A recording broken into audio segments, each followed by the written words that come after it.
So first of all, thank you all for being here today. I'm really excited to chat about this topic.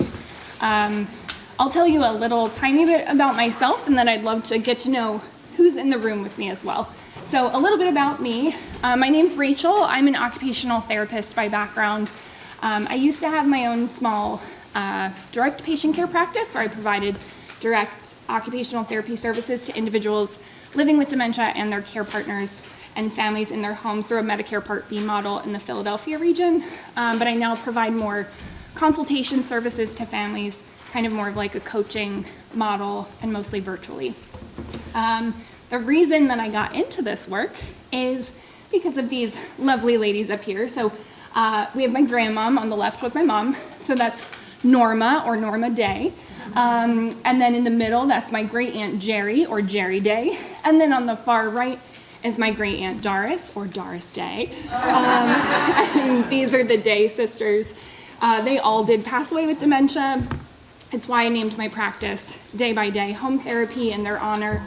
But I really saw firsthand, the impact that dementia can have on families, and both caring for people living in their homes and also supporting people who live in long-term care. So I like to think I have a little bit of direct experience, although again, I wasn't a primary care partner. My mom really stepped into primary caregiving role for my grandmom and for my Aunt Doris. More information about that, not that you need all of this, but my great Aunt Doris actually had my mom listed as next of kin, but we didn't know that. So my great uncle passed away, and overnight my mom was called and told, hey, your great aunt has moderate dementia and you're now responsible for her. So it was really a literal overnight learning for my mom and my whole family about how do we, what even is dementia? How do we support her? And I really kind of saw the lack of support from the healthcare system to help us in caring for her. And that's why I do what I do. So anyway, enough about me. I'd love to know who's in the room today. So general show of hands, how many social workers do we have in the room? Awesome, love it. How about occupational therapy professionals? Love, awesome. At least 4, if not more, that makes me happy. How about any physical therapists? No, speech language. Nurses? Woo, love it, nurse practitioners. Awesome, love it, love it. Who else did I miss? I know a lot. Case managers, yes, awesome. What'd you say? Activities. Activities, oh my gosh, activities directors, recreation therapy. Yeah, physicians. Awesome, great. We appreciate you. Awesome. Anybody else who I missed? Psychologist, thank you. We need all of you. Thank you all so much for being here. And again, I think to the point that was mentioned earlier by Dr. Cabral and also by the panel, it really does take all of us to provide this high quality care to individuals living with dementia. So appreciate you all being here. Getting to know you. I think we did that a little bit. I would love to know though, does anyone have anything pressing off the top of your head that you're like, oh, I really hope I learned that today? Yeah. I literally just got a voicemail from a woman who had an appointment for her dad. She's the caregiver, her dad's patient, to see his PCP today. And as you already know, right, didn't go, refused to go. So if we could at least talk about some strategies to help caregivers get the opportunities to do that, or how do we find another way to have them see? Great point. So asking about resistance, so either resistance to going to the appointment or resistance leaving the home to attend really a variety of activities, we can absolutely talk through that.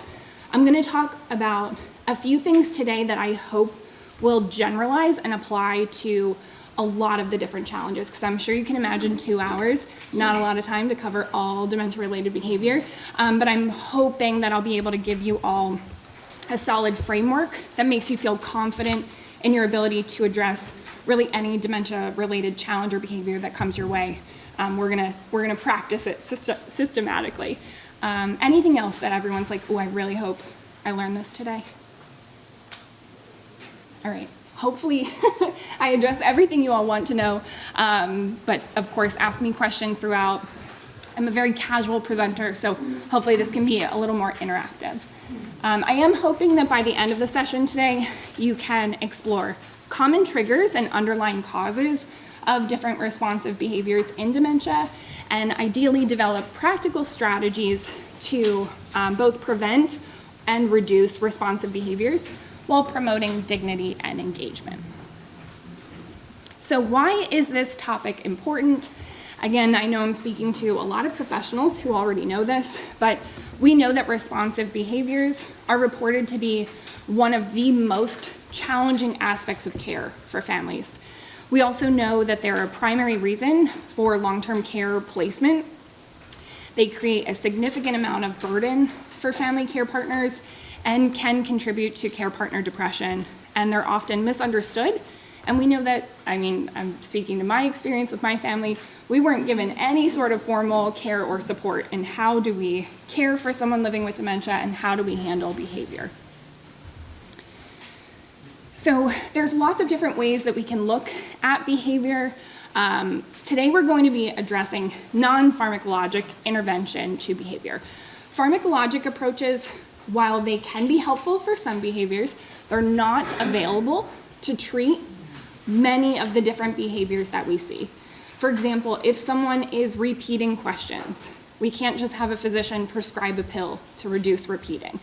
If someone is following their family member around the house, we can't just prescribe a pill to have them stop following their family member around the house. But there are non-pharmacologic interventions that can help reduce a lot of these challenges. We also know from research that non-pharmacologic interventions are just as effective as pharmacologic interventions at minimizing behavior, except they don't have the side effects. So I am not anti-medication by any means. I am just a big advocate of trying non-pharmacologic approaches first. So that's everything we're going to talk about today. So we've been saying behavior, I've been saying behavior a lot, but what do we even mean by that? So just go ahead and shout out what are some examples. So we had resisting care, resisting leaving. What was that? Eloping. Eloping, yes, eloping or wandering. Sundowning. Sundowning, agitation. Just unorganized or lost in memory, loss in general, just Yeah, confused thoughts. confused, yeah. That could lead to potentially repeating. It could lead to maybe some apathy or lack of activity engagement. Absolutely. Anything else? Paranoia, distressing beliefs, hallucinations, delusions. Not knowing people or not knowing who their caregiver is. Being confused about the person who's in front of them, possibly. Something about hypersexuality. Yeah. Hypersexuality, sexually inappropriate behavior, socially inappropriate behavior. Yeah, absolutely. You guys hit on a lot of the most common. So this is by no means a comprehensive list, but it's a lot of the common challenges that I see on a regular basis. So agitation, physical or verbal aggression, repeating. Repeating can be repeating words, repeating phrases or noises, arguing, rummaging. Has anyone seen clients with dementia rummage? Yeah. Hoarding, sexually or socially inappropriate behavior. Shadowing, I mentioned earlier, is when we see someone who might be following that care partner around. Waking up at night actually might be one of the most common reasons that people see me. Wandering or eloping, even pacing throughout the house or throughout long-term care communities can be a challenge. Hallucinations and delusions, paranoia, distressing beliefs, resistance to care or help, and overeating. Again, just some of the more common ones, but we see a variety. Again, I know all of you in care have seen lots of different unique challenges. I've seen everything from a gentleman who was consuming or eating 1 roll of toilet paper a day to, clients who hide their feces in the home or attempt to jump out of moving vehicles. There's really a wide variety of what we can consider a dementia-related behavior.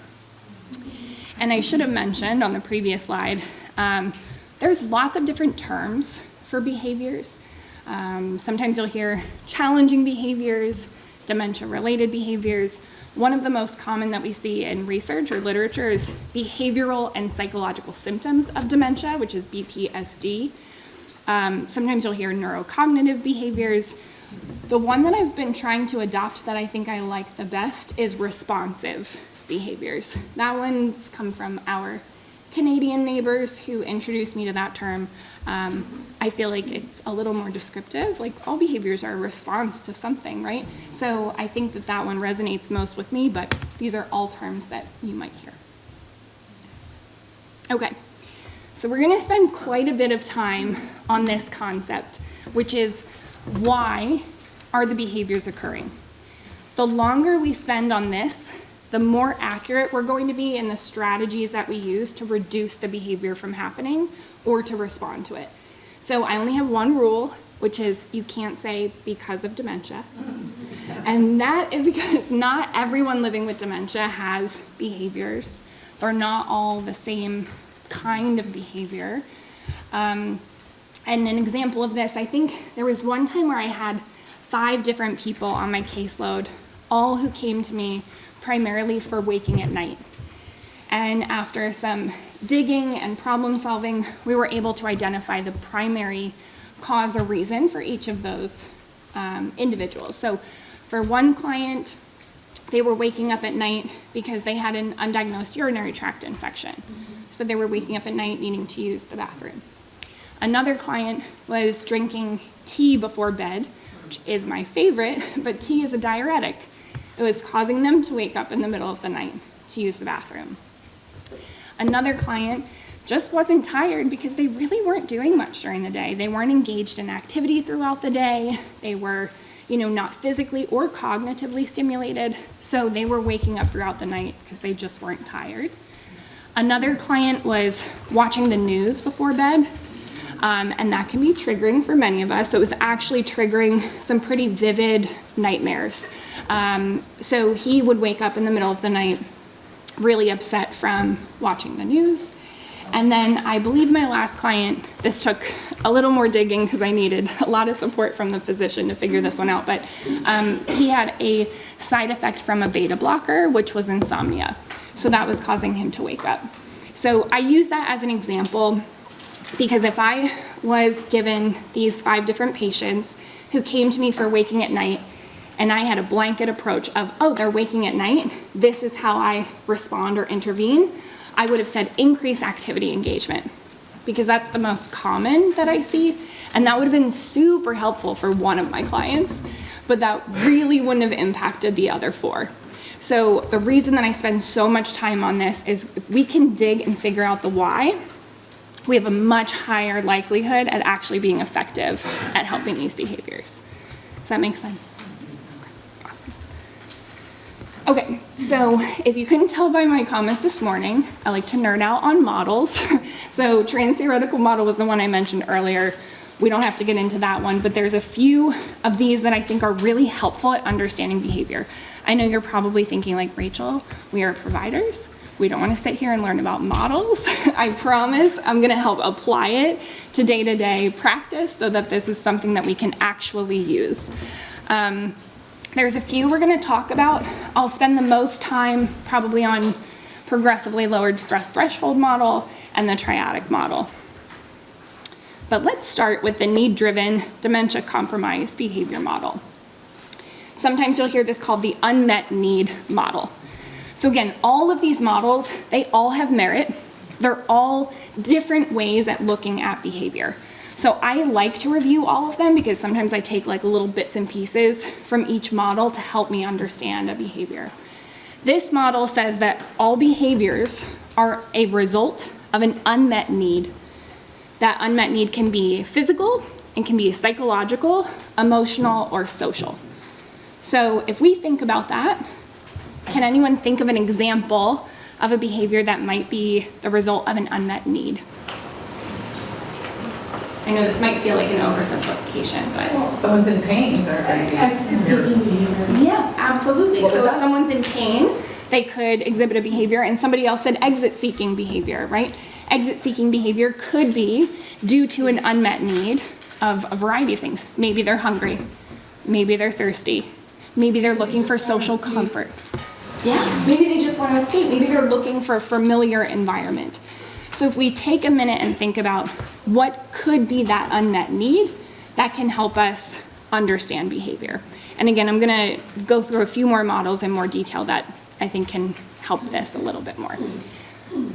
Progressively lowered stress threshold model, I refer to all the time in my day-to-day life because I'm always like to my friends, I'm out of my comfort zone. Okay, so we have this model that says, on the left you can see on the x-axis, we have no impairment. And as we get further to the right, we have severe cognitive impairment or severe dementia. On the y-axis, we have the amount of stimulation in the environment. So at the bottom, we have super low amount of environmental stimulation, and then at the top, we have a really high amount of environmental stimulation. So you can see that on the left, we have this triangle, we have a really, really wide comfort zone when we have no cognitive impairment. It's still not perfect, right? All of us in this room, we still get under or overstimulated for a variety of reasons. But for the most part, we have a fairly large comfort zone. Anything outside of this comfort zone is what we call risk for catastrophic reaction, which in my mind is behavior, or withdrawal. And that can be withdrawal from the environment or withdrawal into yourself, so more of like a depression or apathy. So I think about extreme examples. If I'm going to think about myself on a good day, I have very low cognitive impairment. So low on this side, sorry, I'm going to step away from the mic for a second. Down here, this would be like if I were in solitary confinement, right? I have no stimulation. I'm not engaged with other people. I don't have any activities. There's no color. There's very low stimulation. I am going to be out of my comfort zone, and I'm either going to have a catastrophic reaction and completely freak out, or I'm going to withdraw into myself. Does that make sense? Okay. On the other end, if I had a really long day, and then my friends convinced me to go out that night, maybe I'm at a crowded bar, there's a lot of people, it's loud, it smells bad, there's bright lights, that's going to be so overstimulating to me that I'm either going to have a catastrophic reaction and freak out, or I'm going to withdraw and get out of there. So again, it takes a pretty decent extreme to get me out of my comfort zone. As dementia progresses, that comfort zone or the threshold gets smaller and smaller and smaller. So the ability to keep someone in their comfort zone becomes trickier. We have to figure out this balance of how do we provide them with enough stimulation and activity engagement to keep them engaged without overstimulating them, because either side of that spectrum can yield behavior. Does that make sense? Hopefully. Okay, awesome. There is another way that we can use this model to help us. I will say, I'm going to explain it in a moment. When I explain this, just keep in mind it's not as applicable to Lewy body dementias. But if we kind of change the bottom, the x-axis, instead of saying no impairment and severe dementia, instead if we say morning and evening, that really helps us understand sundowning, right? Because typically, most people have a larger threshold or comfort zone in the morning, and as the day progresses, our comfort zone gets smaller and smaller, and so the potential for catastrophic reaction or behavior or withdrawal is greater. Does that make sense? Yeah. Hopefully. Okay, awesome. So honestly, I use this model quite often to help families understand sundowning. I'll kind of draw out my little triangle and I'll say, okay, the sundowning is happening, the agitation is happening because the dot is out of the comfort zone. And we have to figure out how do we pull them back in the comfort zone. And depending on the person, that might mean we're increasing activity engagement. giving them something to do, something meaningful. For other people, it's reducing stimulation. Maybe they need time to go have quiet rest in their bedroom for a few moments before coming back out for dinner. Okay. All right, more models. There's also the Lawton's ecological model. I won't go into all the details of this. Lawton's and Lewin's are like intertwined, but this essentially says that behavior is the function of the person interacting with their environment. This just means that behavior happens because a person interacts with their environment, which is all of us. All of us have behaviors when we interact with our environment. So sometimes you'll also hear this model called the competence environmental press model. Something I think about with this is like, if I have a client and we're working on getting dressed, maybe they've been resisting getting dressed, and I think about the environment. Maybe they're residing in long-term care, so maybe they have a roommate, and then I'm asking them to get dressed and they're resistant. It might be because there's so much environmental press, there's so much overstimulation and demands being placed on that person that it's an unlikely situation. So for example, we have this person, they're living with dementia, they're a resident in long-term care, it's time to get dressed. We have maybe staff are having a conversation just outside of the room. We have the other resident who has their television on. Maybe the room is really cold. Maybe there's also some other noise. We've got a lot of demand, right? Like there's a lot of stimulation in that environment. It is going to be very challenging for that person to be competent in getting dressed. But if we remove some of the demands, if we quiet the room down, if we ask their roommate if we can turn the television off or mute it just for a moment, close the door, maybe make the room a little warmer, so we're reducing the stimulation or demand, their competence, their ability to do the task can go up. Does that all make sense? All right, am I losing anyone? Okay. In occupational therapy world, we call this like the just right fit. So we're trying to figure out how do we create an environment and how do we set up the task to allow the person to be as successful as possible. In this model, it's also called the zone of maximum performance potential. So again, just thinking about how do we set someone up for success is really what that boils down to. All right, and this next one is where we're going to spend the most time.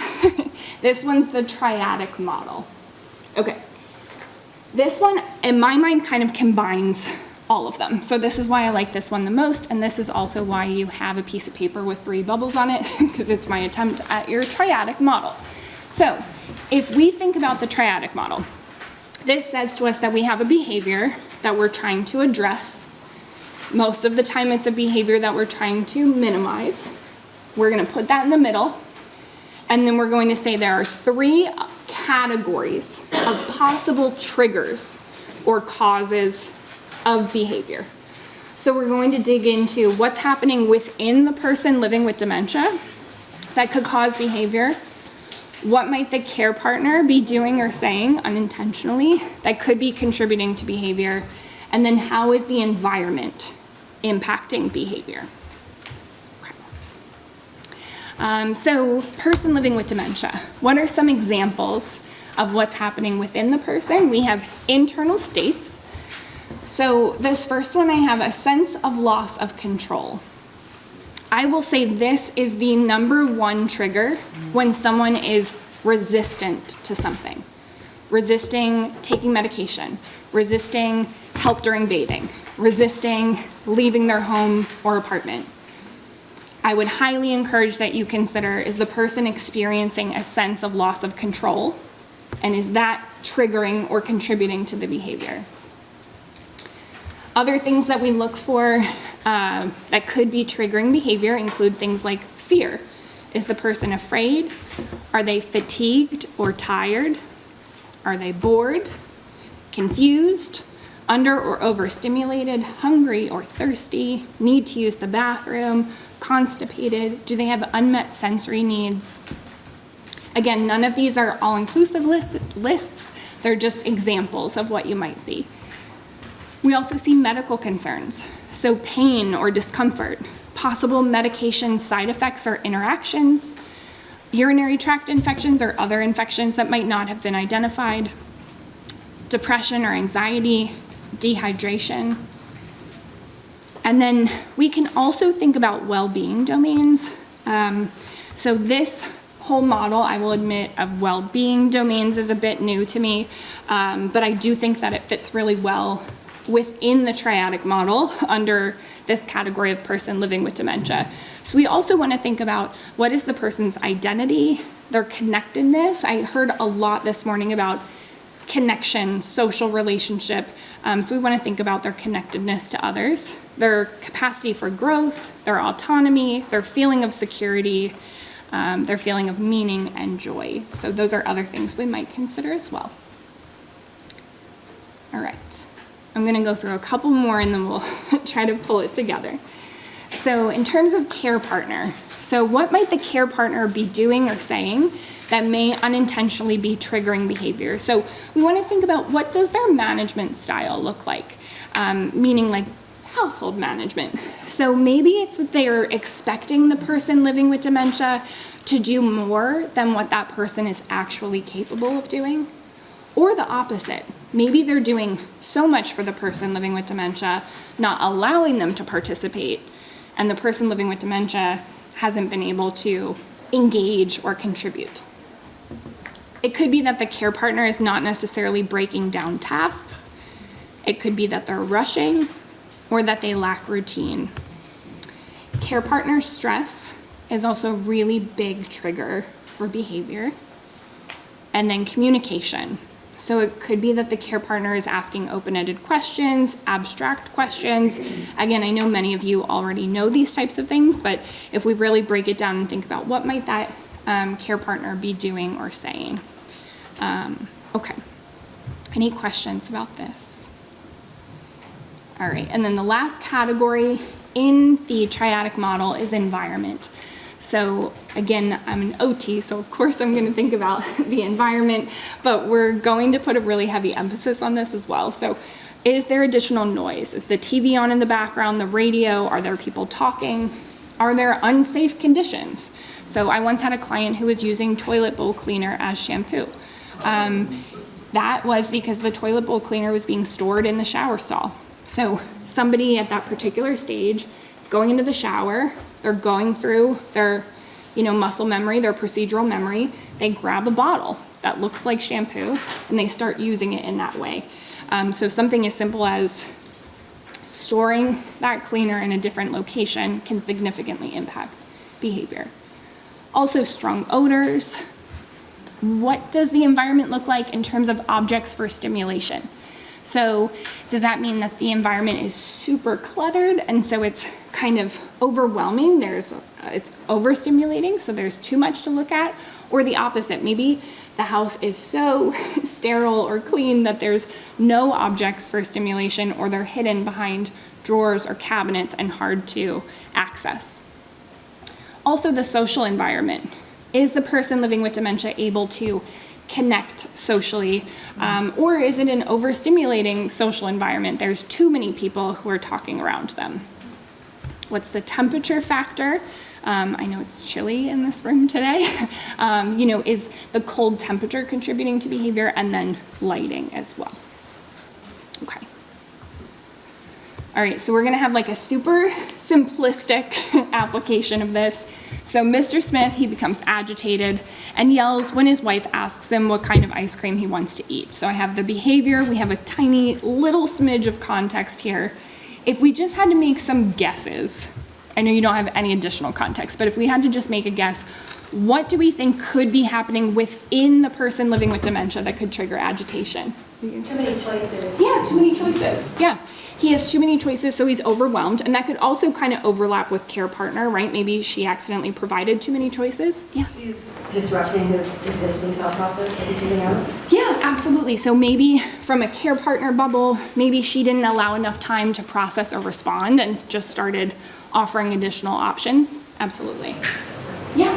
Using an open-ended question, you might not be able to remember the names of the ones he likes. or the ones. Absolutely. Yeah, asking an open-ended question. So maybe she just said, what do you want to eat? Or what kind of ice cream do you want? Yeah, that could be triggering. Maybe not really even understanding the question, so it's agitating, maybe presenting him with a bowl of ice cream and then he might understand what ice cream is. Exactly, yes. So maybe not even understanding the question because it's too abstract, too out there. I say all the time, if somebody asks me what I want to eat, I can't answer that question. It's a hard question to answer. I have to think about, okay, what do I want to eat? What time of day is it? What meal is appropriate this time of day? What foods typically do we eat for that meal? Which of those do I like? What am I in the mood for right now? That's a really challenging question to answer. But if you just put a salad with chicken in front of me, I'm gonna eat it. So having too many abstract thoughts can be really challenging. Yeah. How about environment? What could the environment, I know you don't have any context, but if you had to make some guesses. The TV's on while she's asking the Yeah, maybe the television's on when she's asking the question. Too common, right? Yeah. Anything else? Maybe he's cold and he doesn't want ice cream. Right, maybe he's cold. Get that? Absolutely. Maybe the environment's really cold, he's too cold, doesn't really want ice cream, and he can't communicate that. Yeah. Nobody asked him if he wanted ice cream or not. Exactly. He probably knows what it is. Right, yes, yes. All great examples. So in this particular case, so I pulled this from like a support group at one point. So this woman, from what I remember, her husband was actually residing in a long-term care community, and she wanted to kind of bring him outside to a local park to grab ice cream. So it was really hot, so it was actually the opposite, but like so hot and overstimulating, really noisy. It could also be that she pulled him out around lunchtime, but didn't necessarily spend the time to get lunch first, so maybe he's really hungry. But again, even if he's hungry and hot, and so ice cream might feel good, he doesn't necessarily recognize that, and he isn't able to articulate that, right? So it's coming out as agitation. Yeah, and you guys hit on all of these others as well. Again, I know that this is a simplistic way of looking at this, but this model is what I use for even some of the most challenging and complex behaviors that come my way.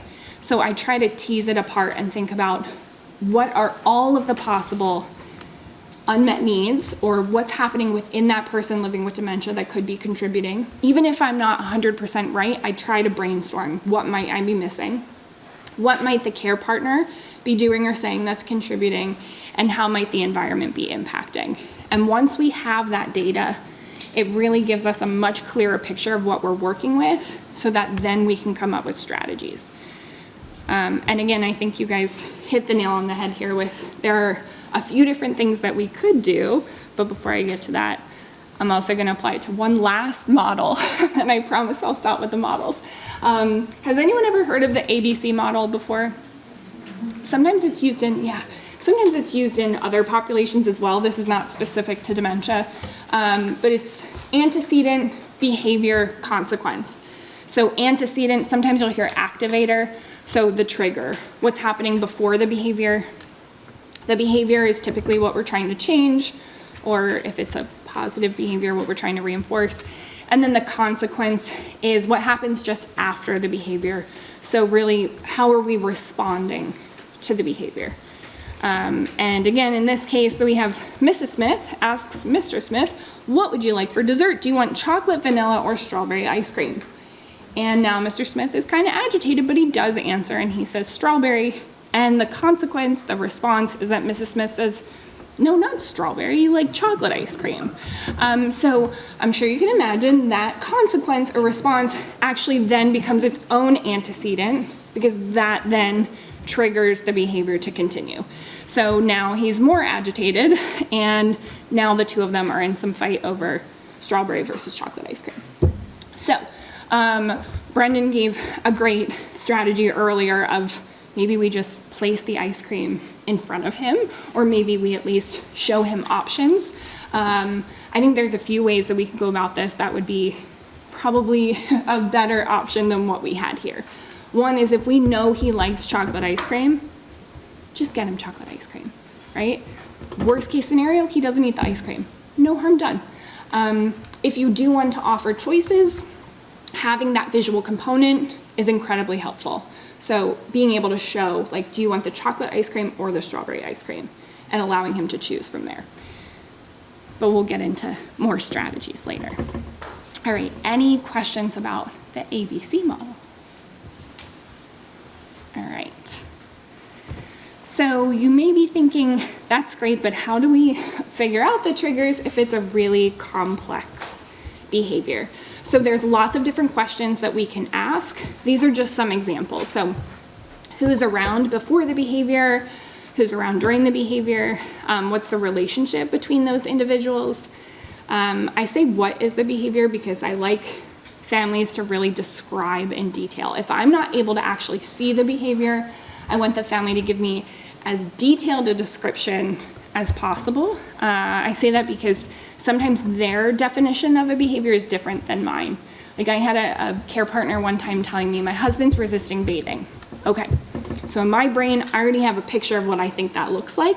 And then when I asked her to describe it, she said, yeah, I have to remind him every day. I'm like, yeah, you have to remind him every day. And then does he then say no? Or he pushes you away? Or no? I'm like, okay. So what happens after you give him the reminder? Oh, well, then he takes a shower. Like, okay. So in her mind, having to give that reminder was resistance. That's not my definition of resistance, right? So really making sure that we're getting that caregiver or care partner to really spell out what does this look like to them, and also how do they want it to change. And also just what's most important to them. I'm gonna divert for a minute as well. I had a client one time who had a few different challenges. So the woman living with dementia, she was living in Florida. I was working in Pennsylvania at the time, and this woman's daughter was living in Pennsylvania. So somehow the daughter found out that her mom had dementia. She didn't previously know that. Her mom was pretty independent and they weren't super communicative. Fast forward, I don't know all the details. Her mom was living out of her car in Florida, somehow lost her house, and so the daughter moved her in with herself, with her husband, and with their kids. And she was kind of rattling off, here are all the things we're experiencing. She is trying to jump out of the car. She is hiding candy wrappers all over the house. She's like eating a ton of the candy, hiding these wrappers behind the dresser. She's pushing my kids. She had two twin 4-year-olds, 5-year-olds. The woman living with dementia was pushing them into the pool. She was eating all of the ice cream, drinking all of the milk. So there were just like a variety of challenges we were going to tackle. So in my head, I'm like, oh my gosh, I'm thinking like jumping out of the car, pushing kids in the pool, for sure going to be the first things we tackle. But when I asked the daughter, you know, what's the biggest challenge to you? What do you think we need to tackle first? Her response was that my mom's drinking all of the milk. And when I kind of probed a little bit to say, you know, I'm interested, can you tell me more about why that's the primary concern? She said it was the only area that caused any tension between her and her husband. Everything else, she had her husband was a rock, didn't cause any problems, he was supportive, but when it came to the milk, she would call him and be like, hey, hon, can you pick up milk on your way home from work today? And he'd be like, again? Like, I'm tired, I just worked, I just want to get home, I don't feel like stopping at the store for more milk. So, for that particular family and unit, drinking all of the milk was the biggest challenge. So once we were able to tackle that, and they got their solid relationship back, then we could really, as a family unit, tackle some of those bigger issues. So again, I just encourage everyone to not always have your perception of what the biggest concern is, because that family's perception of what the most challenging situation is could be drastically different. Sorry, I went on a tangent there. Some other things we want to ask. Where is this behavior happening? Is there a particular room? always outside of the house, always inside of the house? How are they interacting with their physical environment? And as all of us know, there are many systems, structures, policies that are impacting different challenges and behaviors as well. And then I also have when, so thinking about if there's a particular time of day, how is it being handled or how are we responding, so the consequence. And then the last one, this is my favorite question, is there ever a time when the behavior doesn't happen? Because if the answer to that is yes, that's our biggest clue. Then we want to know what is different between when the behavior happens and when it doesn't happen. That's where we really put our detective hat on and think about, okay, that's when we can probe. Was it a different time of day? Were there different people around? Did they eat something differently? Did they get less sleep last night? Did they take a different medication? You know, these types of things help us see clearer patterns. And it's not always that easy where we can just go in and figure it out right away. Sometimes it takes some additional observation. So I had a family one time who husband and daughter were caring for the wife/mom living with dementia, and they were very high readiness. The model I mentioned earlier about like care partners being on different levels of readiness, meaning they were very engaged with me. They were excited to kind of figure out new strategies. They were always trying different things. But this is another waking at night example. The individual living with dementia started to wake up at night more recently, and they just could not put their finger on what was happening. So we went through a lot of the usual questions, you know, no changes in activity level, no changes in her medication. She wasn't watching the news. She wasn't having anything different before bed in terms of eating or drinking. But I was trying to probe a little bit more into, bless you, you know, is she possibly eating or drinking anything in particular during these specific days where she's waking at night? And they just didn't know. They're like, we haven't thought to really track that, which understandable. And while I don't always ask families to do this because this can be really burdensome, this particular family wanted to try to keep a little food diary just to see if we could put some pieces together. And then so they were going to track kind of what she was eating and drinking each day with her sleep and see if there was any pattern. And by the time I got back the next week, they were like, oh, don't worry, we have it all figured out. Just by taking a few notes, they were able to figure out that, oh yeah, on the days that she's not sleeping, we usually are running errands and we do the Starbucks drive-through, and she gets like a big Frappuccino or whatever it is. So it was the caffeine / sugar that was impacting her sleep. So they recognized like, okay, she really likes that treat, but that either needs to happen like earlier in the day or a smaller size or less frequently. So yeah, not to say that it's always that easy, but sometimes with a little tiny bit of tracking, we can say, okay, what's different between the days where this behavior is happening versus the days where it's not? Questions about questions? Yeah.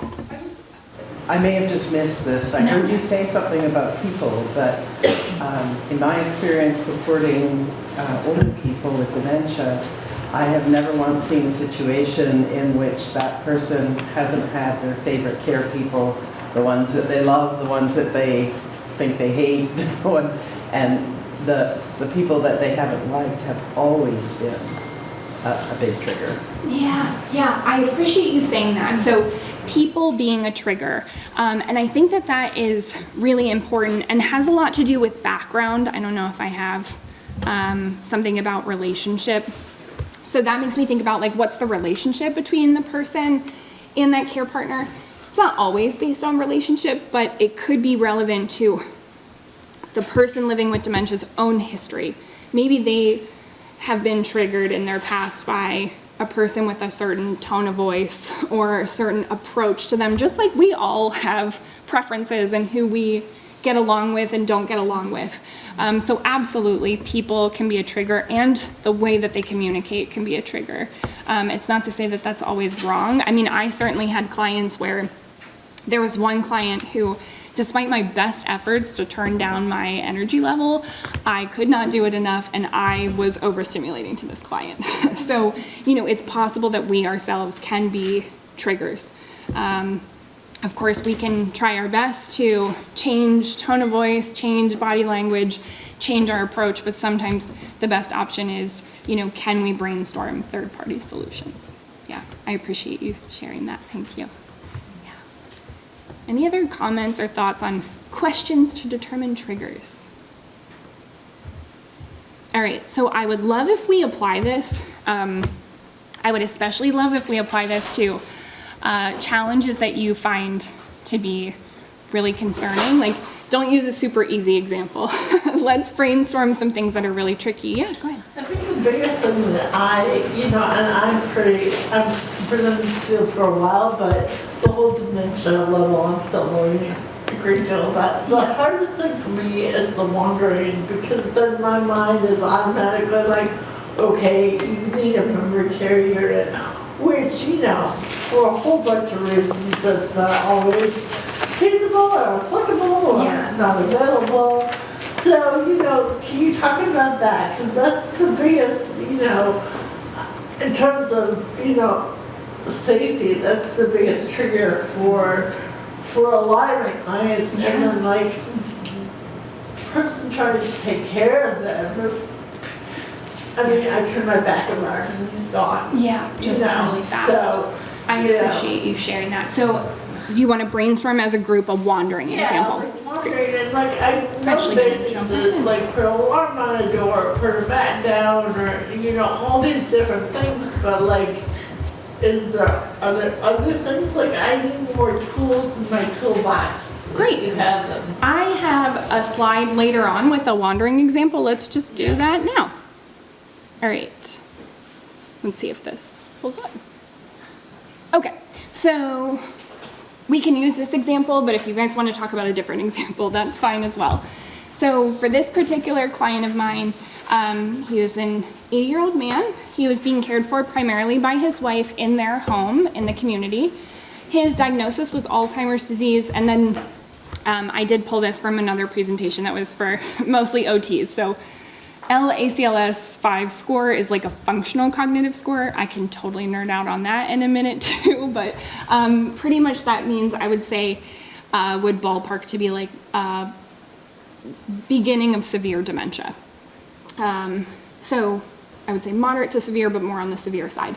So description of the behavior, the wife received a knock on the door in the middle of the night from the police. The person living with dementia had left his home. He walked to the end of their street, luckily it was a cul-de-sac, and he tried to enter a neighbor's home and they called the police. So some additional information, they live in a 2-story home. The person living with dementia does have first floor setup, and the bathroom door was closed that night. The wife believes the laundry room door was open. They have a half bath, toilet with raised toilet seat and rails, excuse me. So this is my attempt to draw their house. So top right is my client's bedroom. And then all the gray marks are different doors. So I know I'm gonna end up moving away from the podium, so I'm gonna see if this.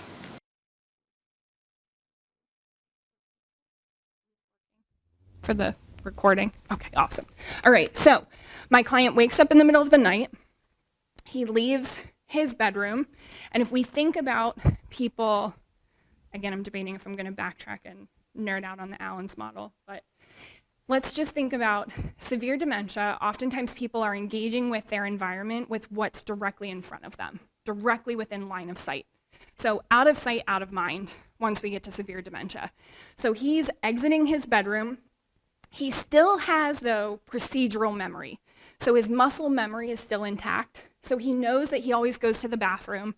At night, typically this door is open, light is on. That's his routine. His muscle memory is he wakes up in the middle of the night, he goes to the bathroom, he pees, he goes back to bed. This night, he walked out the door, he goes this way, muscle memory, but the door is closed. So now what? He engages with the next best thing, which is this door. And so he's engaging with what's directly in his line of sight, door, door, door. So he just goes literally right out the garage door and straight down the street until he gets to the house directly in front of him and tries to go in the house. So again, that's not the whole picture here, but if we think about triggers for this individual, triggers are what's directly within his line of sight. So was the door open or closed? How supportive was the bathroom? If the lights are off and the door is closed, that's a trigger to wander from the home. Other things that are triggers, he has to get up in the middle of the night to use the bathroom. That's a trigger. Trying to think. You guys can brainstorm with me. What else would we say are triggers within the person living with dementia? Could be that he's hungry. In this case, he's getting up to use the bathroom, but it could be that he's waking up in the middle of the night because he's looking for a snack. Maybe he's confused in the middle of the night and looking for comfort, looking for a person. Or maybe like just the person's routine, like maybe he's just drinking so much throughout the day and not stopping.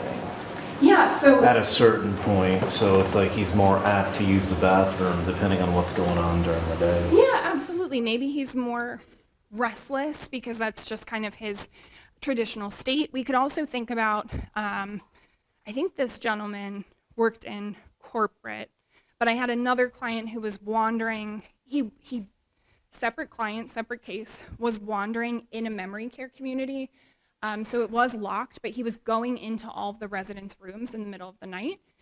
It turns out he was a night shift security guard for his entire life, right? As soon as we can have more of that context, it helps us put some of these pieces together. Yeah. I just want to speak, I work for a long-term, skilled nursing facility. We have a dementia unit. And just for the woman that was saying, like, what do we do in terms of when they're wandering? And obviously, I don't have a full picture, but for everything, but we do a lot of, because we have residents that wander in other residents' room. One used to be in LNN, and we have LNAs that work there, so she just tries to clean up people's rooms and stuff around. We doesn't always work, but we have these Velcro signs that say stop in front of some of the residents' doors that leave their doors open often. And sometimes just seeing that sign deters her. We have residents that try to get out of bed because they think that they can ambulate and they forget that they can't. We put up signs, stop, make sure you hit your call bell. Sometimes just seeing like a visual aid will remind them to ask for help rather than help themselves. I love that. Thank you for sharing that. And that's it. I think that there are, and we can get into strategies a little bit more in a minute here, but I think that that's a great example of, it almost makes me backtrack, right? Like if a sign is effective, could be a variety of things. But one of the things that I think about is like, how does the environment tell us we should interact with it? So if there's a door, the door says, open me, right? We open doors, we walk through them. So if we have doors all over, the person living with dementia is more likely to engage with that door by opening it and walking through. Meaning that when we think about strategies, which again, we'll get to that, but then we can think about, okay, if the environment is a trigger, if the door itself looking like a door is a trigger, then our strategies are, how do we camouflage the door? How do we potentially put up signs that deter the person from interacting with the door, right? So again, I know I spend so much time on the why, but the more we understand why it is that behavior is happening in the first place, then we can put into place appropriate strategies. So if we understand why the wandering is happening, then we can kind of go back and think about how can we tailor this to work best for them? Does that make sense? Do you want to dive more into your specific example of wandering? Well, right now, I've had several people with us over the years. I have one woman who, is just getting up and walking out the door. She lives in a senior living facility. So most people know who she is, and they kind of all guide her back to the right door. But her husband at this point has not gone with her at all times, which is becoming a bigger issue. But apart from that, like, one of the things is I think that if we can get her not to leave the apartment would be a huge thing. It would, I think that's the most unsafe thing that's going on for her. Absolutely. Because he, and I'm just starting to work on this case, but I think that's the biggest thing, because in my mind, it doesn't know a great deal. It's like watching we need to stop them by putting her in a memory care. But like I said, that's not always feasible for people, and probably not for this family at this point for, you know, first of all, we can't find a memory care that can take people right away. Yeah, and I usually say in my work as an OT, I'm not anti-long-term care by any means, but I'm all about if the person wants to remain at home, I'm going to do everything I can to support them. So I think one of the things that you're talking about, and I promise we'll get to this eventually, which is actual strategy development. So I didn't even get to the strategies part yet. But first step is figuring out why. Once we figure out why, we'll dive into strategies. Again, I promise I'll get to that. But when we think about strategies, we're going to talk about two different categories of strategies. One is how do we try to prevent this from happening in the first place? And then the other is what do we do if it does happen? Because something like wandering, we can't take a chance that like he's never ever going to try to leave the house. So we need strategies in place for both how do we reduce the chance that he's going to wander and be some safety strategies. So we'll talk more about that. And yeah, did you have another question before I get into it? I was going to kind of go into what you just said, like about the strategies, but I can make Awesome. Okay, sounds great. Thank you. I do want to brainstorm strategies with all of you, but before we do that, I'd love if you just take, even if it's just 5 minutes, doesn't even have to be 5 minutes, turn to the people around you.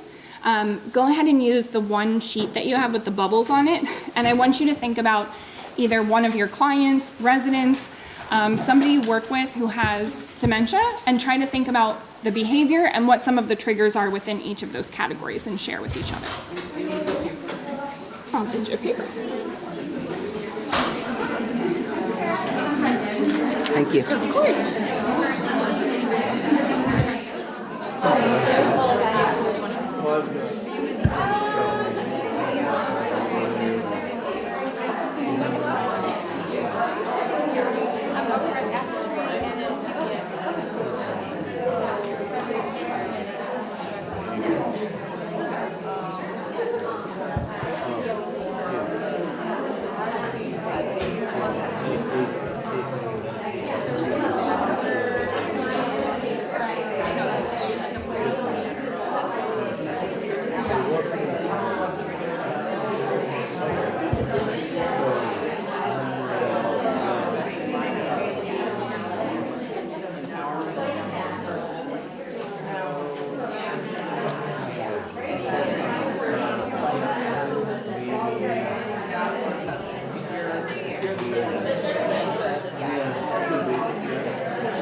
process of identifying triggers? Good, bad, so? How do we feel about this?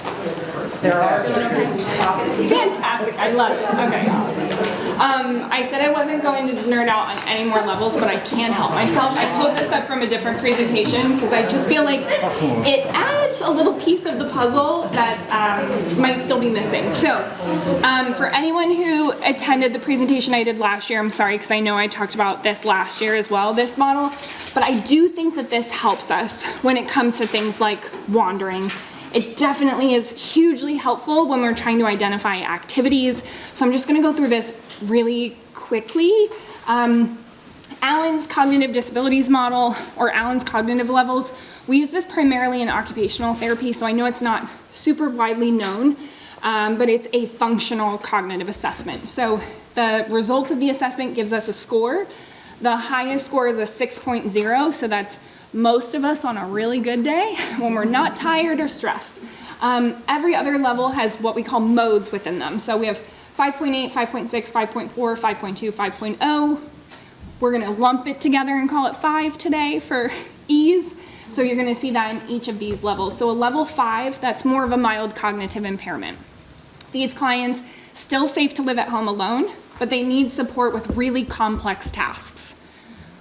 Hosting Thanksgiving. They're going to need some support with that. That's a complex task. Level 4, goal-directed. So I would say the majority of the clients or patients I've worked with fall into the level 4 to level 3 range. Usually when someone gets around level 2, they start to qualify for hospice services. But if I break down level 4 and level 3, because I think that this is helpful, level 4 is what we call goal-directed. So this model tries to look at strengths. What does someone do well? What can they still do? So these individuals are still goal-directed, meaning that I usually use the example of brushing teeth. So at a level 4, somebody who is brushing their teeth, they might need some help to get started. So they might need a little support with initiation. We might need to set up the toothpaste and the toothbrush. But once we get them started, they can conceptually understand the goal of brushing teeth is that their teeth are all clean, meaning that they will brush the top, the bottom, the front, the back, and once their teeth are all clean, they will stop that task. Versus level 3, manual actions. So this is usually more of like that moderate to severe dementia. These individuals can still engage in a task with support. So if we get them set up, we get that toothpaste on the toothbrush and hand it to them. They can engage in brushing teeth, but they're no longer goal-directed, meaning that they don't understand that the goal is that their teeth are all clean. So they engage in a repetitive and manual way. What does that look like? Toothbrush in mouth, brush, brush, brush, brush, brush, brush, brush. They just hang out on one side of their mouth for a while, right? And we have to cue them like, okay, other side. Or you got your bottom teeth, now you've got to get your top teeth. Or you got the front, now let's get the back. Can you guys kind of picture some clients like this? Level 2, postural actions. These clients are sensory oriented. Brushing teeth, what does that look like? They're typically my clients who are like sucking the water off of the bristles, sucking the toothpaste off of the brush, biting down on the toothbrush. And then automatic actions, we typically provide total assistance. I say this because it can help us understand behavior and really help us when it comes to helping identify activities. So I know I've done other presentations just on activity engagement, but if we think about something like a jigsaw puzzle, level 6, level 5 even, jigsaw puzzle, even if it's a lot of pieces, going to be a reasonable activity. Level 4, goal-directed, they can probably still engage in a jigsaw puzzle in the way that we think about it, but maybe fewer pieces, maybe better color contrast, maybe the pieces themselves are thicker. Once we get to level 3, someone can still engage with a jigsaw puzzle, it just looks different. They're at a repetitive manual action stage. They're going to repetitively pull those pieces of the puzzle out of the box. They're not necessarily putting them together, that's okay. They're also going to be really good at putting the pieces back in the box. They might be great at flipping those puzzle pieces over. So we think about how do we adapt the task to match their functional cognition. postural action, sensory oriented, they're still going to be able to touch, feel, hold the puzzle pieces, but maybe not that manual actions of moving them in and out of the box. Does that make sense? Hopefully? Okay. So when we talk about wandering, almost all of the clients I have where wandering is a concern, it's usually level 3. Why is that? Because maybe level 2, but level 4, those individuals are goal directed, meaning that they conceptually have an endpoint. They have a reason that they are leaving the home. So I'm going to check the mail and then I'm coming back because I'm goal directed. I'm going to walk the dog and then I'm coming back because I'm goal directed. Once we get to manual action stage, no longer goal directed, this is when wandering becomes a concern because they can leave the house and they're manual action. So they're gonna go, go, go, go, go, but there's not conceptually an end goal in mind. Does that make sense? So it usually kind of gives us an idea of when this can start to be a concern. Once someone's in the level 4 range, that's when we can start to put things in place to, keep people safe, anticipating that wandering could potentially become an issue in future stages. But again, just a piece of the puzzle to help us understand why it's happening. All right, sorry for the tangent. I hope that was helpful. Yeah, okay, good, of course. All right, I will exit out of this presentation and go back to the original one. We'll go back. All right, does anyone have any questions about what they did with their partner? Anybody stumped on triggers? No? All right, you guys are like, let's get to strategies. All right, I hope you all understand why I spend so much time on the why behind the behavior. We will talk about strategies here. I'll give you some kind of general ideas, general rules of thumb, but again, there's no way I can tackle every single strategy for every single challenge. So hopefully based on the triggers you identified and some of these general strategy concepts, you can help to kind of put those pieces together. So we have a few categories. Safety being a common theme throughout, but we do want to talk about communication, changing the environment, changing the task, and enhancing activity engagement. And honestly, most of you already have these skills inherently. You all know dementia care, so it's just a matter of how do we tailor each of these strategies to meet the underlying needs or the why of the particular behavior. So some kind of general communication techniques. Again, I don't need to spend too much time on this because I think many of you know this, but one of the first ones, we sometimes use the catchphrase, relax the rules. So this idea of lowering expectations, right? It's okay if somebody doesn't do something perfectly. I remember I had a client, a husband caring for his wife. He was so upset because his wife didn't shower in the same order anymore. He's like, yeah, but she washes her whole body and then she washes her hair. I'm like, okay, what's our end goal here? Well, that she's clean. Like, great. Do we think she is getting clean? Well, yeah, but she used to always wash her hair first. That's okay. We're gonna relax the rules and lower expectations, adjust expectations. Things don't have to necessarily be done the same way. They don't have to be done perfectly. I usually say, is the individual living with dementia happy, healthy, safe? If the answer to that is yes, then I'm happy. I'm not good at this one, but talking slowly, looking directly at the person living with dementia, providing one direction at a time, allowing enough time for that individual to process the information that we're saying. If we're offering choices, typically we don't want to offer any more than 2. And then thinking about management style, so breaking down tasks, setting out only the items needed for a particular task. I think most of us know. Communication techniques, again, you already mentioned a lot of these when we were talking about the ice cream. So avoiding open-ended and abstract questions, considering our body language and tone of voice, avoiding rushing, allowing enough time for response, and using words of encouragement. My go-to words of encouragement are usually just thank you. Thank you for your help. Thank you for your participation. There are lots of different things we can say. I try to make sure I'm not sounding, demeaning in any way when I'm providing encouragement. Does anyone else kind of have like a go-to phrase for encouragement? Good job. Yeah, just good job. Sometimes just yes. Sometimes just yes. Love that, Abby. Thank you. Sometimes just a thumb up. Yeah, just a thumbs up. Love that.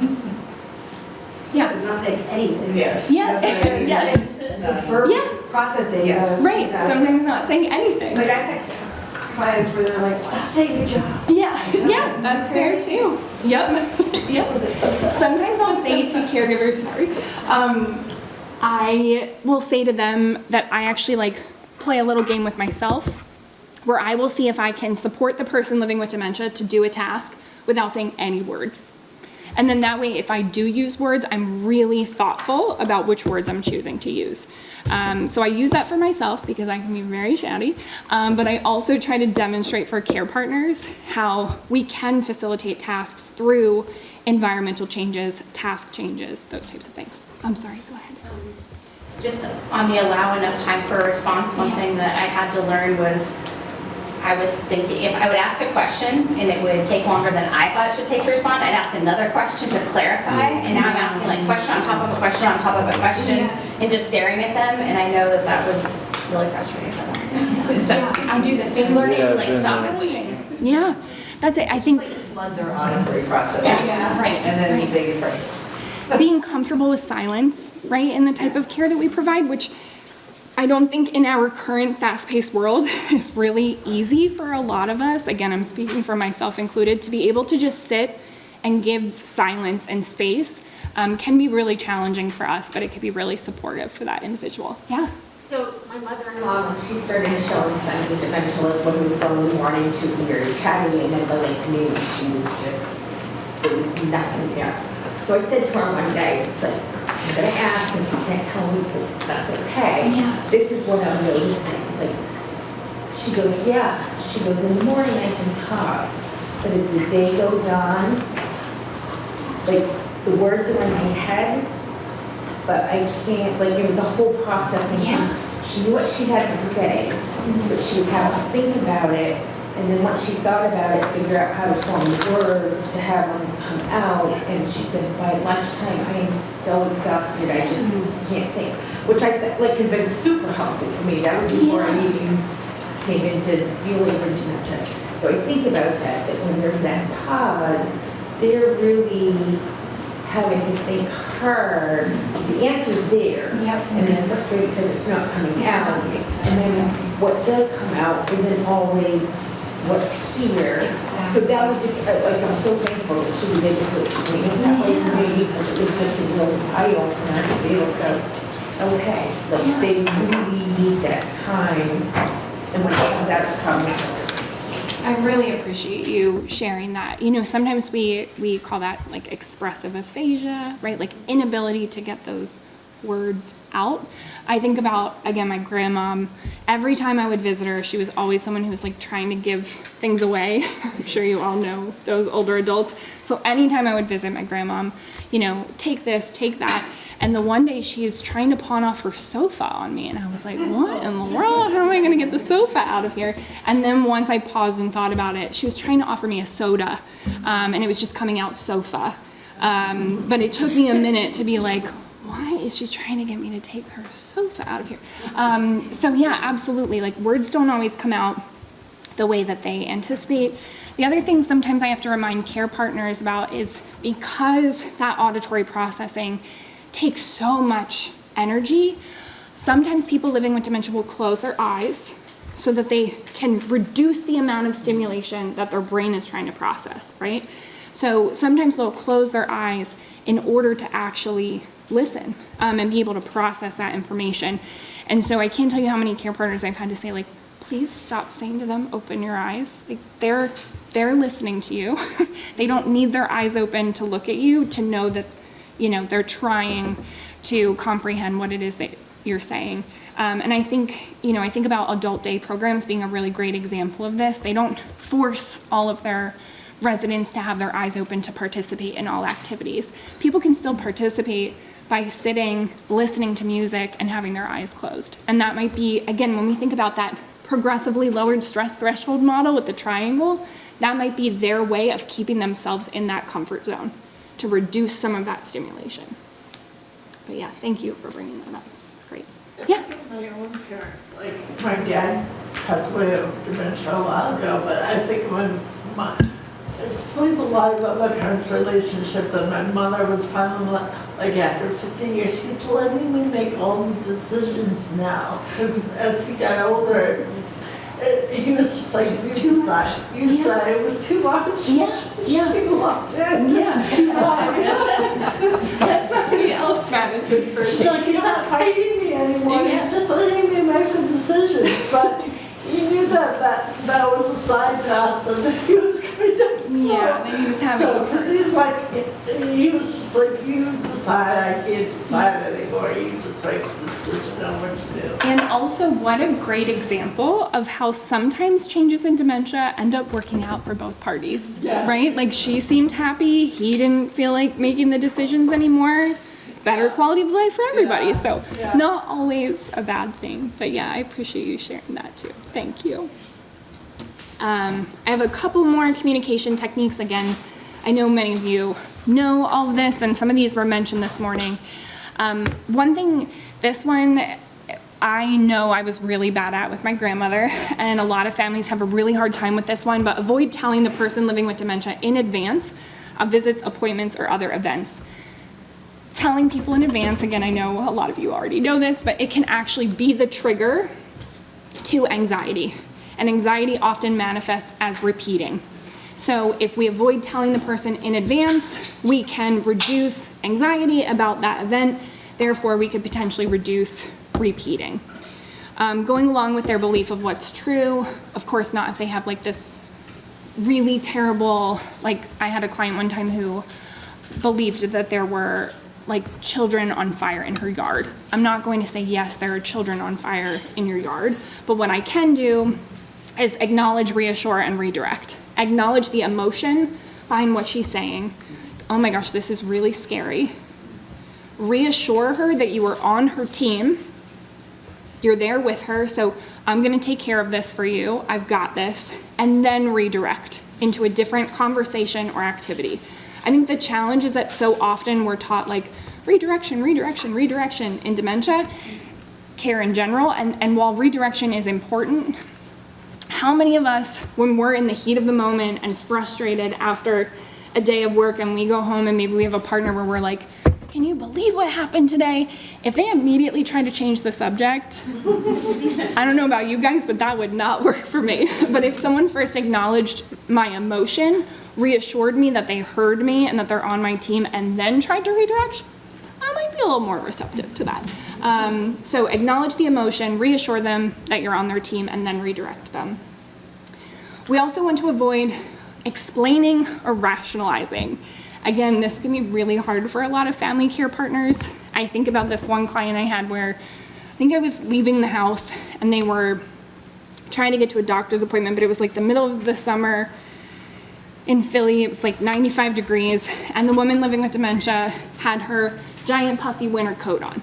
And the husband is trying so hard to explain to her, it is hot out, you can't wear that jacket, you're gonna get heat stroke, you're gonna be dehydrated, it's too hot for you to wear this. Do you think that was effective?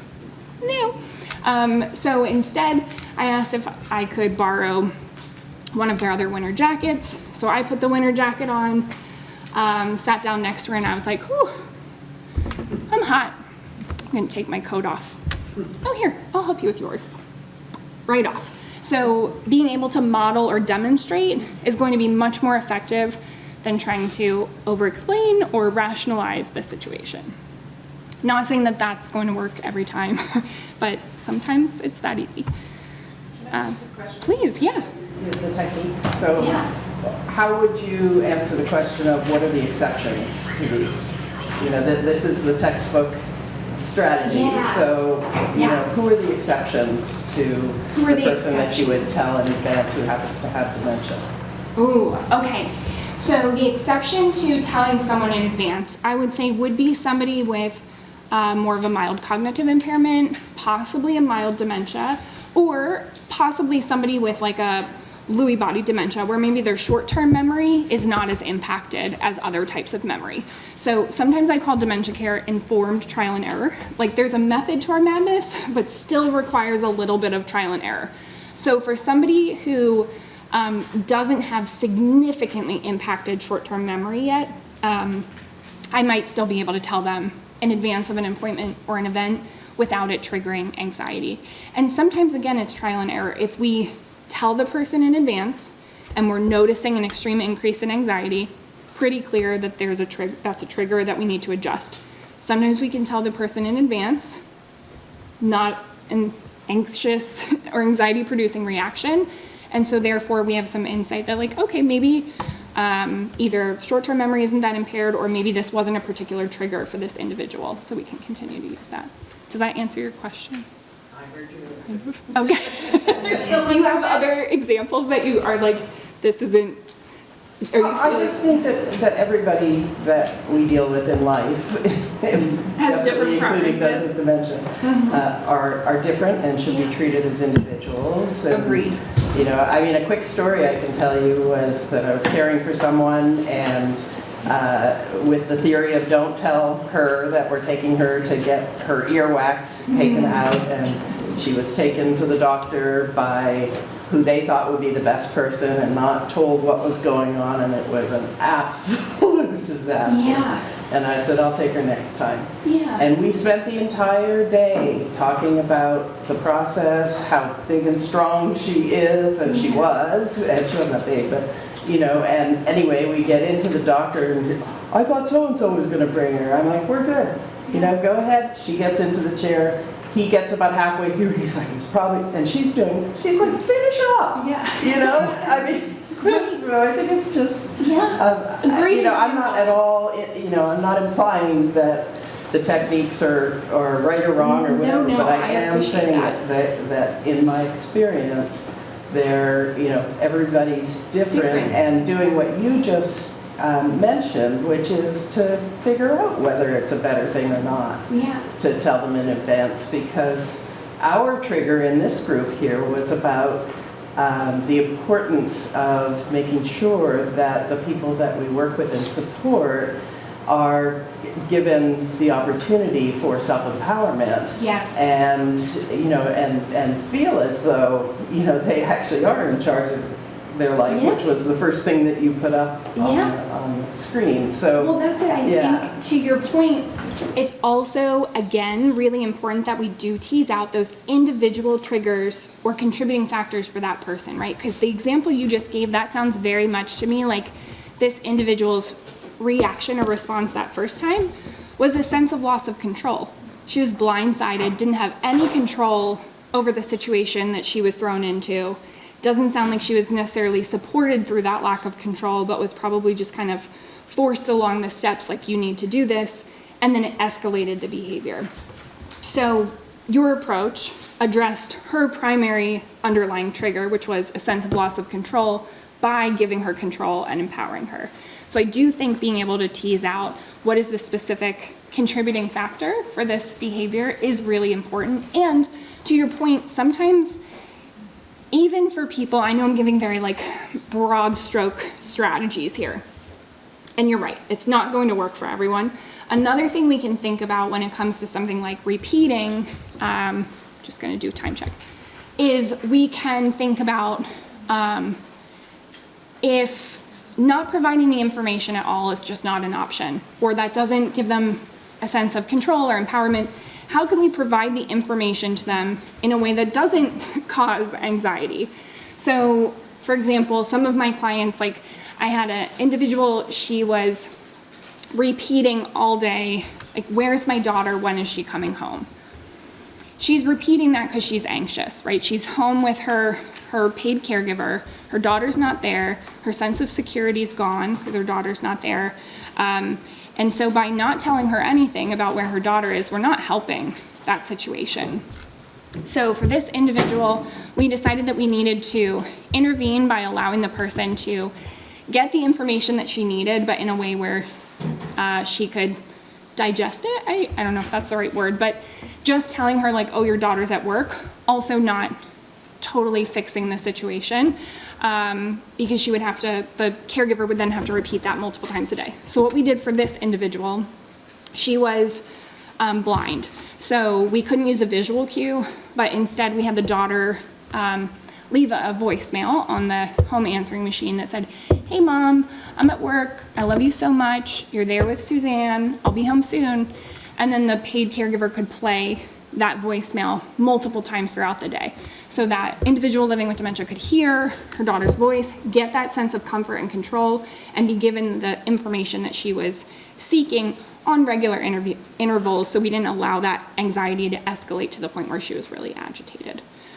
For people who have less impaired vision and who are able to still comprehend and have some reading comprehension, we might be able to do, sometimes I'll do little like laminated index cards, and on the drive, if they're like, "Where are we going?" We might say like, "Going to the ear doctor, getting earwax out," or so, like just a couple simple notes on an index card. And then that way in the car, when they just keep asking like, "Where are we going? What are we doing?" When the caregiver inevitably gets exasperated and it's like, "I can't say this one more time," we can just hand them the index card that has some of that information on it. So there are some ways around it. Again, there's never a one-size-fits-all approach, and I do really appreciate, we do want to make sure that we're empowering people living with dementia. And I also think that advanced doesn't always mean the same thing. Like for some individuals, it's not helpful to say you have an ear doctor appointment next month, because they're going to spiral all month thinking about, "Oh, I have to go to the ear doctor next month." It might not even be helpful to say it on Sunday, like we're going to the ear doctor on Thursday. But that morning, you can say it and then spend that time. It's, discretion. And Absolutely. I definitely have individuals with dementia that we work with that they're still at home and self-managing their schedules, so they have to know when I'm coming, but we work on visual calendars. So when they ask as I'm leaving, "When are you coming back again?" We go, "Well, we wrote it down on your calendar, but I'll be back on Tuesday." And they can know that they have that to reference.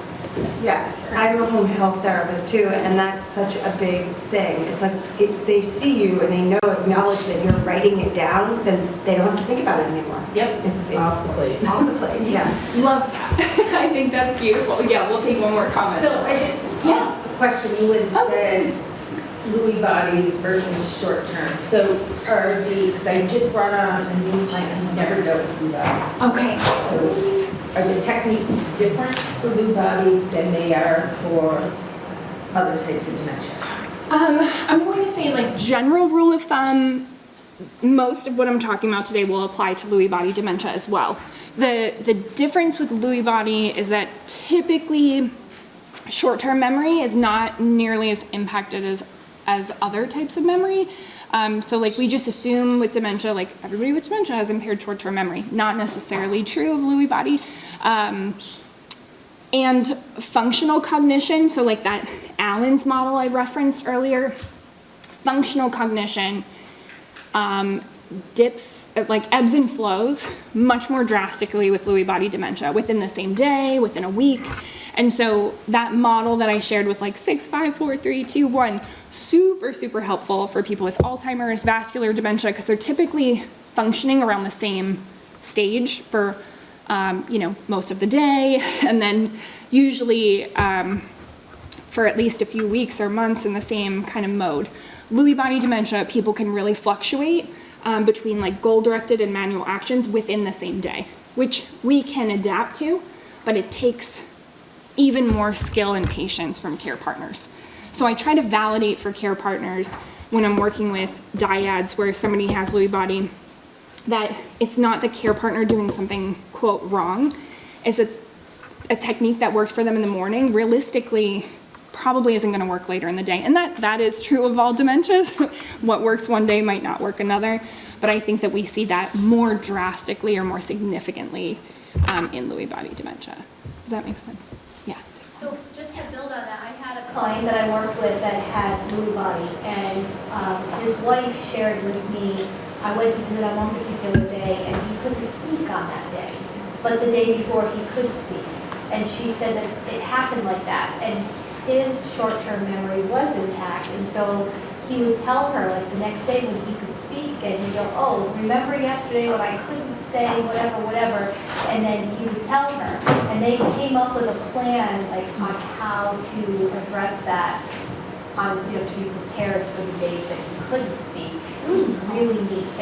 She really, like, the two of them, created this really amazing plan, ahead of time, when he was cognitively intact, and better able to communicate, they would plan for that. She said it was a lot of trial and error, so sometimes that didn't work, so now they have to, on his good days, go, oh, wait a minute, let's plan for this piece. Like, it was a very creative approach. Absolutely. Just really thinking outside the box. That's a beautiful example. Yeah, thank you for that. I had a client one time where he had Lewy body dementia. He also had, I hope I'm saying this correctly, Capgras syndrome. Has anyone ever heard of that?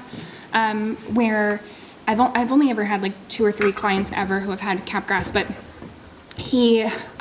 Capgras is where you believe that someone in your life, typically a spouse, is an imposter. So he would have these moments where he would be like, yeah, that looks and sounds exactly like my wife. She's an imposter. She is not my wife.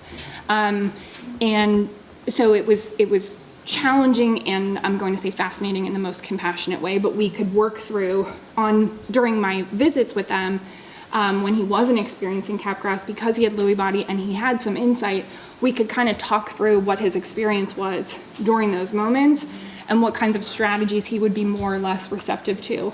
Ultimately, the wife ended up coming up with the most creative and effective approach, and he was receptive, where she kept a whole bunch of sweaters in her car.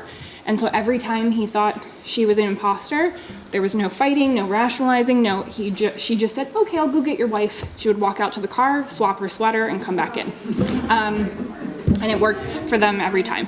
I can't say that will work for everyone, but yeah, I thought it was a very creative and effective approach. Along those same lines, I know I'm on a tangent now as well, but I had a caregiver one time who shared with me what I thought was a really beautiful strategy for herself. She was really struggling with her role as a caregiver, and struggling between I want to be the daughter, I want and need to be the caregiver, and how do I manage these two roles? And so she bought herself a pair of scrubs, and when she was wearing her scrubs, she was in caregiver mode. When she took her scrubs off and wore her regular clothes, she was in daughter mode. And I just thought that was a really beautiful way of kind of mentally compartmentalizing, okay, how do I shift between these two roles? But anyway, another tip from a family. I'm going to share a little bit more about strategies. I'm going to talk about environment. I'm going to try to leave some time for questions as well, but I might go through a bit of this quickly, so we have time for that. So, changing the environment. We do try to decrease clutter, but not to the point where there are no objects for stimulation. I know these aren't the absolute best pictures, but the bottom right, if somebody were trying to brush their teeth at the sink on the bottom right, I think I'd be pretty confused. There's a lot going on there. If we, in contrast, used the top picture, but instead laid out just a toothbrush and a toothbrush on the part of the sink that's clear, it's going to be more likely that they can engage with those items to brush their teeth. They might not be so overwhelmed with all the clutter. Of course, changing lighting, adapting temperature, eliminating harmful odors. Not the best examples, but I have lots of pictures from past clients. So again, not perfect, but I wish I had a pre and post picture. This is a million times better than what it was before. It was very cluttered. So if we think about brushing teeth, again, picture on the left, that's going to be a lot easier. I did recommend that we did remove, or at least move, the lotion, because we might get mixed up there with accidentally put the lotion on the toothbrush. Picture on the right, same thing. Love that it's decluttered, but I did recommend that we kind of separate, deodorant in one section and then maybe soap and the washcloth in another. So we're kind of pairing items that need to be used together. For this one, this wife did a really great job of adapting her husband's closet. So one of the challenges is that he was sometimes putting on extra layers, like sweaters, even when it was too warm, and so it wasn't always totally appropriate. But no matter what time of year, he always wore a polo. He couldn't quite reach the second shelf, so by putting the polos all on the bottom, we could facilitate his independence to always be able to independently put a polo on. And then because he required a little assistance for the top rack, she could kind of help guide him on whether or not an extra layer was necessary or appropriate. Securing hazardous items, keeping them out of sight. Again, I mentioned like the toilet bowl cleaner, not having that in the shower stall, securing it under the sink, for example. Using visual cues and labeling drawers and cabinets. So somebody in the back used a great example earlier of like a stop sign on a door. We could also label like picture of a sock, and the word socks on the sock drawer, things like that to encourage participation. This is an example of one of my clients who kept repeating over and over. So she was a 96-year-old woman, I believe, and she kept repeating, like, where is my mom? Is she okay? Is she safe? And her mom had passed away many years before that. So she spent a lot of time in one particular recliner in her room. So we put a big whiteboard on the wall directly across from where she typically sat. And then the daughter and I worked together to come up with, like, what was the daughter comfortable saying? So the daughter put, love you, mom. Your mom is okay and safe. And then she asked, like, anybody who visited to write a little love note. It significantly reduced her repeating about her mom because she could reference this throughout the day. Oh yeah, mom is okay and safe. Again, that's something where we kind of work with each family to figure out, like, what are they comfortable saying in terms of their phrasing or wording, depending on their maybe spirituality and beliefs and things like that. Changing the task. So, yeah. With training and stuff, where does redirection come in? So, redirection, I still think, can be a valuable tool in many circumstances. I think I often recommend redirection depending on how unsettling or uncomfortable the person living with dementia is. So if they seem particularly bothered by what they're experiencing, I do often recommend that we try our best to redirect. In some circumstances, like this, for example, redirection, of course, I would love for the daughter to be able to verbally respond and then redirect her mom in meaningful activity engagement. And also, this family, they were lower income, they didn't have a lot of resources and support. The daughter was trying to manage working from home. She just wasn't able to physically be with her mom for a good chunk of the day. So even though her mom still could significantly benefit from additional redirection and activity engagement, this was kind of like we're gonna do the best we can under the current circumstances to support both the daughter and the person living with dementia. But yeah, I think meaningful activity engagement, honestly, is my go-to for 99% of the challenges I experience. Yeah, I think all people living with dementia deserve to live a meaningful and engaged life. It just looks different depending on what stage they're at. But yeah, sometimes we can still hopefully benefit their quality of life even if we can't always achieve that full picture. But I'm glad you asked that. All right, some task adaptation, establishing routine. So this is particularly, this is important for all people living with dementia, but I spend a lot of time enhancing routine, especially when people come to me like newly diagnosed or with mild cognitive impairment.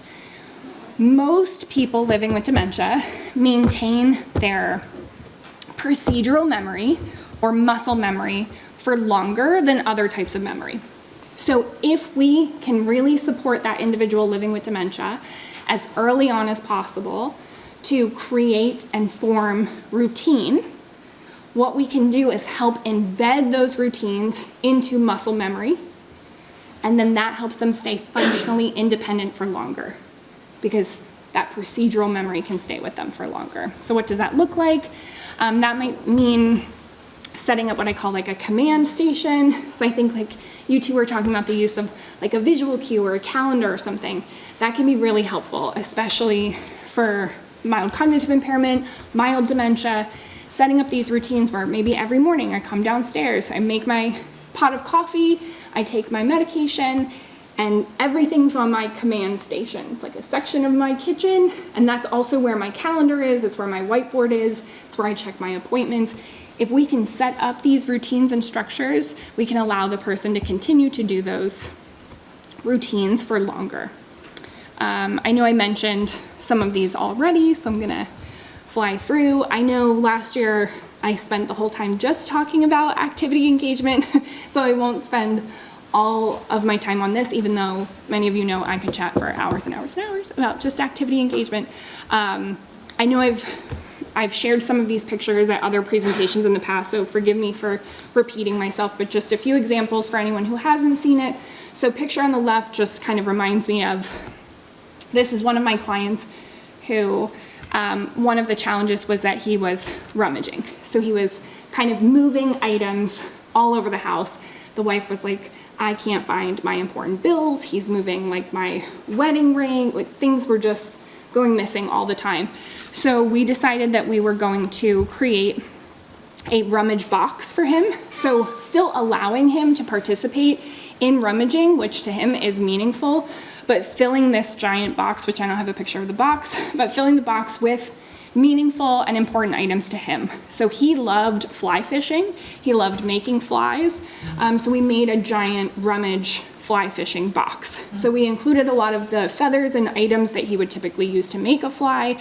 We had reels in there. We had books of the different flies.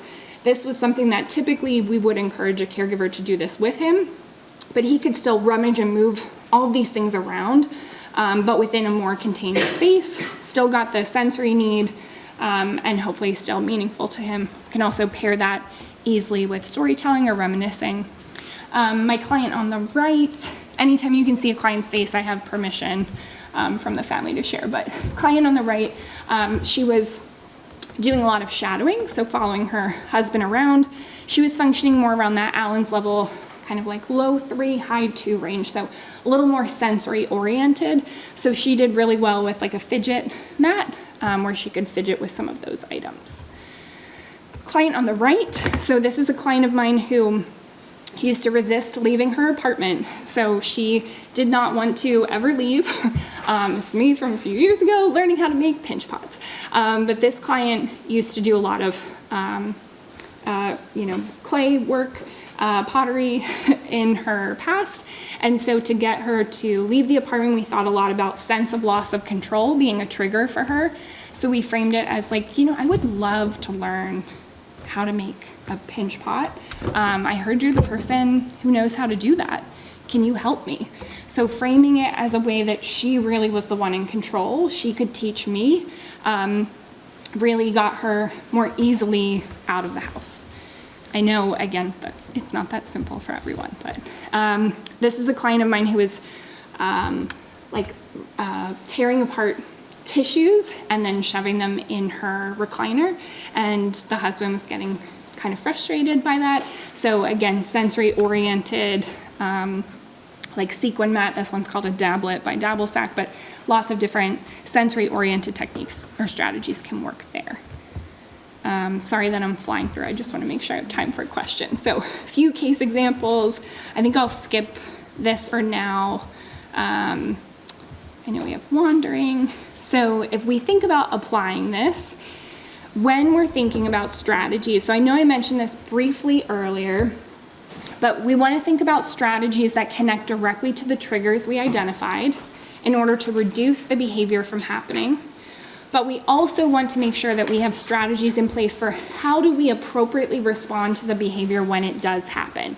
So if we think about that ABC model and think about the consequence, how do we respond? We want to make sure that care partners are equipped with strategies for how do we respond to the behavior.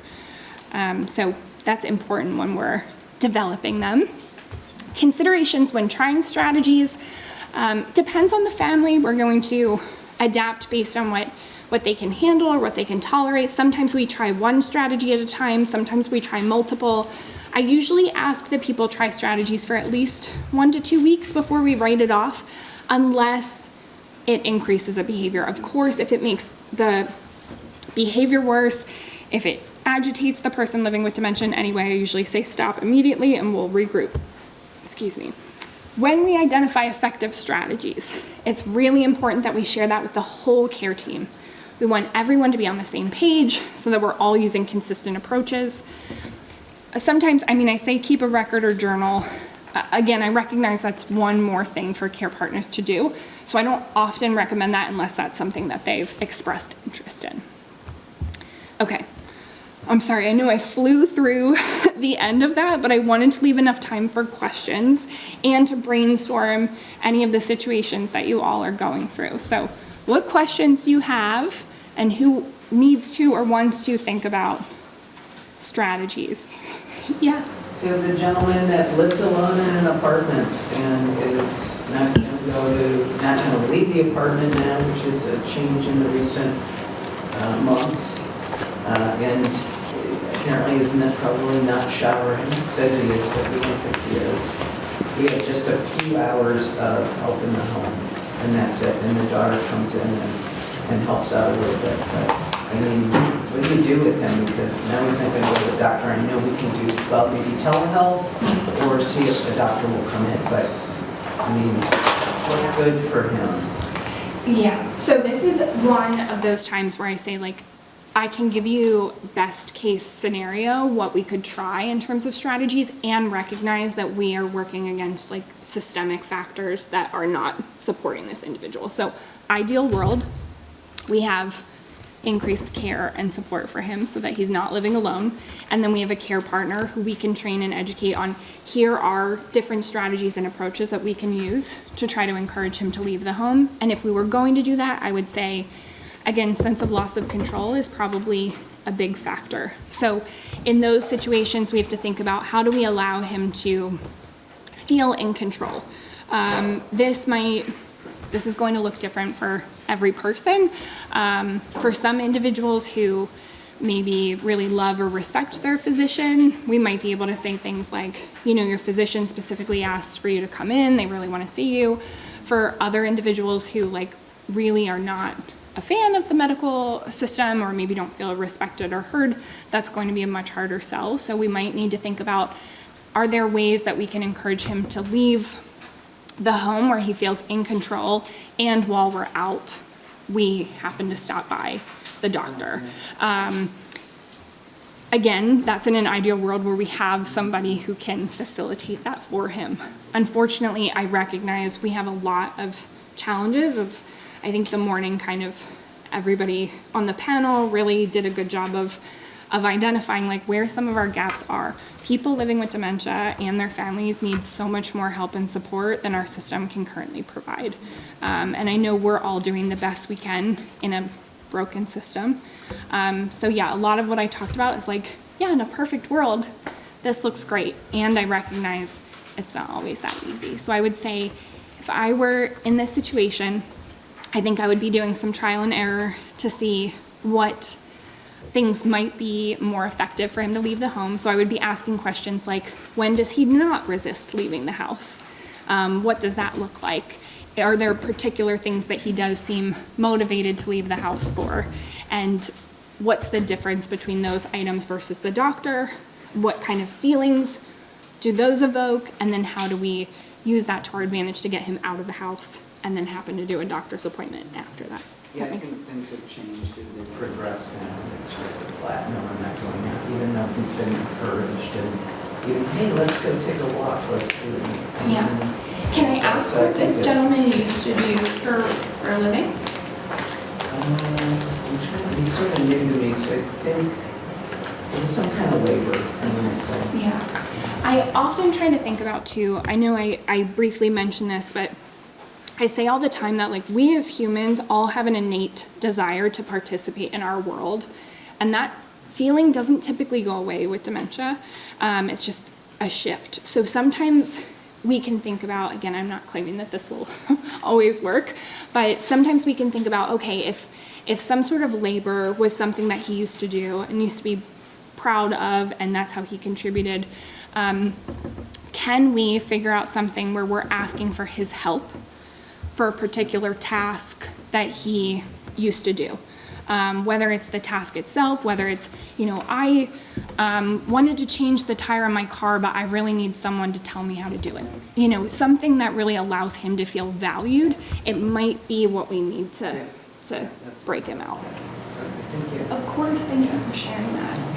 Any other questions, comments, thoughts? Do you incorporate music into It's been my experience, I usually have a guitar in my back, so. I love that. Yes, music. I know, again, I could chat about activity engagement for hours and hours and hours. Music is really an effective tool, typically if we're like unsure of music. So obviously if we can pull from somebody's known preferences, that's what we want to do. If we don't have the privilege and honor of knowing a ton about this individual's background, when in doubt, typically pulling music that was popular around their late teens, early 20s is sometimes the most effective music that's going to evoke the strongest memories. If someone can tolerate this sensory feeling of headphones, we find that that's sometimes the most immersive because it blocks out all the other environmental stimulation. Again, not everyone's going to be able to tolerate headphones on their ears. But yeah, music is such a phenomenal strategy. I also only mentioned super briefly, but reminiscing is one of my go-tos as well, especially for families where, you know, they can be so, of course, overwhelmed, and trying to just like whip out a strategy in the middle of nowhere can be really hard. But if we can redirect with reminiscing, that's a little easier to pull from because they can paint a picture from their past. So I usually tell caregivers, just have like in your back pocket, try to have a couple strong memories from as far back as you can remember with the person living with dementia, ones that are really positive, and just paint them in as much detail as possible. I also will encourage extended family members to send those stories to the primary care partner, to leave voicemails. That way we can pull those types of things out in moments of crisis or agitation, like, oh, your daughter called and she wanted to tell you a story about when she was younger, whatever it is. Yeah. Also just like seeing the person who they're feeling most secure with can be really helpful. So I had a client one time who was shadowing, and his attention span was really limited, but the wife was like, I've tried everything. Like, I've tried bringing in other caregivers. I cannot get him to stop following me around, and like all I want to do is take a shower. So we know that she was providing so much emotional security to him, and he could attend to the TV for like a couple minutes at a time. So we combined the two. We had her film herself as if she was talking to her husband. She would say his name regularly throughout. She was telling stories. So again, saying his name throughout to like keep his attention. And then she projected that on the TV when she needed to take a shower. So she was telling him a story, providing that sense of emotional comfort, but then she could physically walk away to shower. So again, if we really think about the trigger, sometimes we can be creative. All right. I know we're pretty much at time. If you haven't already done so, and you don't mind filling out the course evaluation, I just need those to provide CEUs. And if you haven't done so, there is a sign-in sheet floating around where you just need to highlight your name, thank you, up here. If you haven't done that, I want to make sure that you do that so that I can email you a certificate. Otherwise, thank you so much for being here, and yeah, I'll hang out if you have any questions. Thank you. Thank you. Appreciate it.